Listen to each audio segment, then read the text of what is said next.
Ford released the Ford F-150 Raptor R to compete with the Ram TRX. This has a supercharged V8 making over 700 horsepower under the hood and a bunch of torque as well, nearly as much as the Ram TRX. And in fact, it makes more horsepower than the Ram TRX. It looks great. It's great on the interior. It's very comfortable. It's also very expensive, and it might not be the best for everyone, especially with its price tag and some of the quirks that it has. And today, I'm going to be telling you about those. I'm Aiden, and you're watching God Next.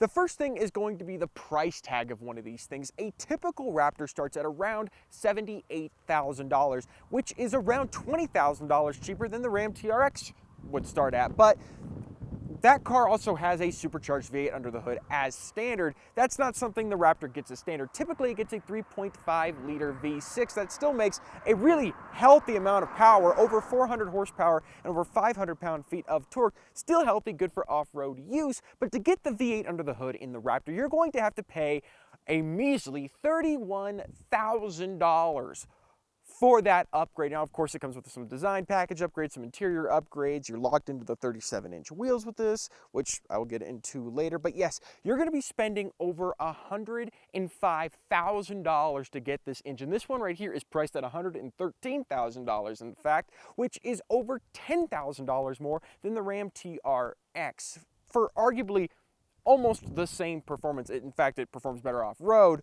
but arguably not that much better to warrant over $10,000 in an increase in price. So yes, $31,000 I think is a tad bit steep for an engine, though it is the Predator engine, so take it as you will. Now, you buy an F-150, especially if you're someone who likes the capabilities and the feature set of one of these trucks. One of those features that you can buy as an option is going to be Pro Power Onboard, which can deliver 2 kilowatts of energy to whatever you plug it into. This is something that people were powering their houses with in Texas when the massive freeze came over. They were using their F-150s as generators, but if you get the Raptor R, you can't get the 2 kilowatt Pro Power Onboard. You can in the normal Raptor, and that is because there is not enough room to fit the second alternator onto the motor to charge the Pro Power Onboard system like there is with the normal 3.5 liter V6. So if you're gonna get a Raptor R and you want that utilitarian feature, you're not gonna be able to get it. You'll have to stick with the regular Raptor with the 3.5 liter V6. That way you can fit that second alternator to the car. That way you can have the 2 kilowatt Pro Power Onboard. That's not gonna be a deal killer for most people because most people aren't gonna use that feature. But for people with specific needs of the F-150, it definitely is important that you're able to get that feature. You just won't be doing it with the Raptor R. Now, if you're buying a Raptor or just an F-150 in general, you would expect the daily driving qualities of this truck to be pretty good. Of course, it's big, it's comfortable, and it can do a lot of stuff. But the thing is with the Raptor R is you're going to be giving up some pretty crucial things. The regular Raptor is capable of getting good gas mileage because that 3.5 liter high output V6 can be driven to not suck a bunch of gas. But with this V8, you basically don't have a choice. The combined gas mileage of a Raptor R is 12 miles per gallon, and the highway is 10 miles per gallon, which is absolutely awful. Now, I know if you buy one of these and you spend the $113,000 that you're going to spend, you're pretty much expecting that you're going to get terrible gas mileage. But spending a lot on gas isn't a flex, nor is it anything people really want to do. It's quite annoying to get this level of power, but you're going to have to be spending it anyways. And to give you reference right now, we're getting 6.6 miles per gallon. That's not even close to the 12 combined.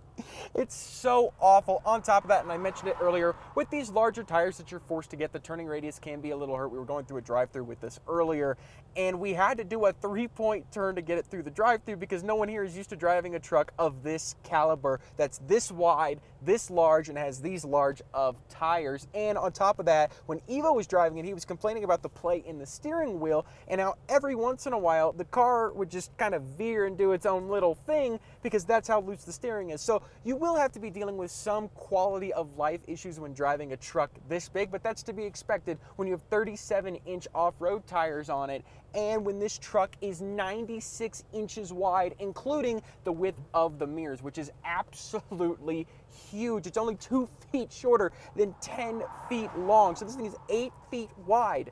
That's something you're just going to have to deal with when it comes to owning one of these cars. So the quality of life daily driving it, you might want to pick the regular Raptor over a Raptor R.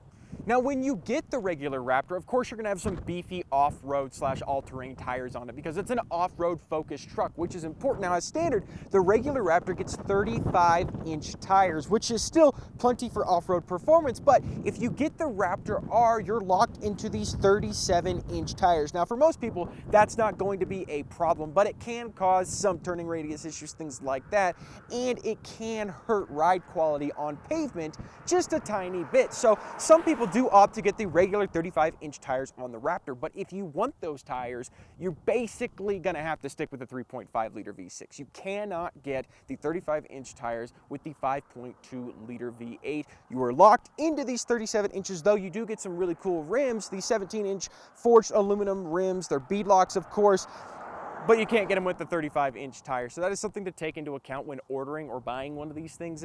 The last thing I have to say about the Raptor R is this thing really isn't the one that's built for off-road enthusiasts. Yes, off-road enthusiasts want quite a bit of power. They want all the off-road features, but the thing is, that's what the normal Raptor is for. The normal Raptor has all the same off-road capabilities, the same ground clearance, the same angles, the same suspension travel. That's all the same with the regular Raptor. You get the same suspension setup and everything like that, just as nice of an interior.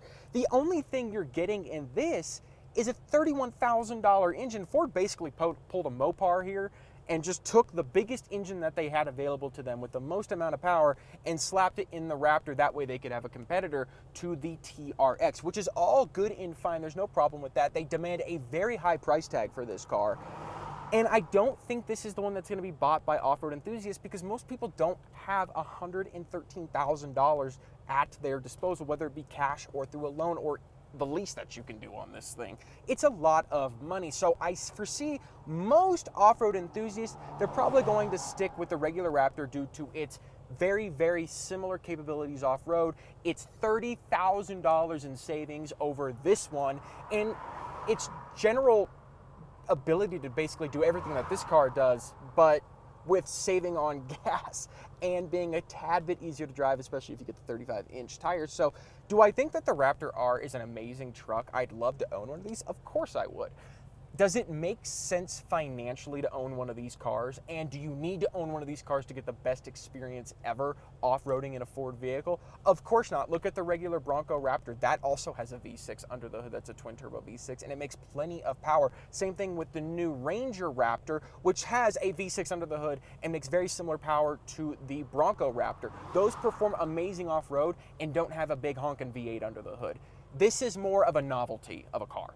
You buy this as a novelty. You buy this car because you can buy this car, not because you need to buy this car. And those are some of my gripes with the Ford F-150 Raptor R. It is still an amazing truck, and it's an amazing competitor to the TRX, regardless of its price point. And I think the people who do buy these trucks are going to be extremely happy with them because it is an amazing truck. It's an amazing altogether package. The powertrain's awesome. The capabilities of this truck are awesome. And ever since the facelift of this generation of F-150, this truck looks absolutely amazing. And I think it fits the really modern and very rough look that Ford was going for with the F-150 Raptor. If you guys liked the video, make sure you hit that like button down below. And if you want to see more from us, make sure you subscribe. And I'll see you all in the next video.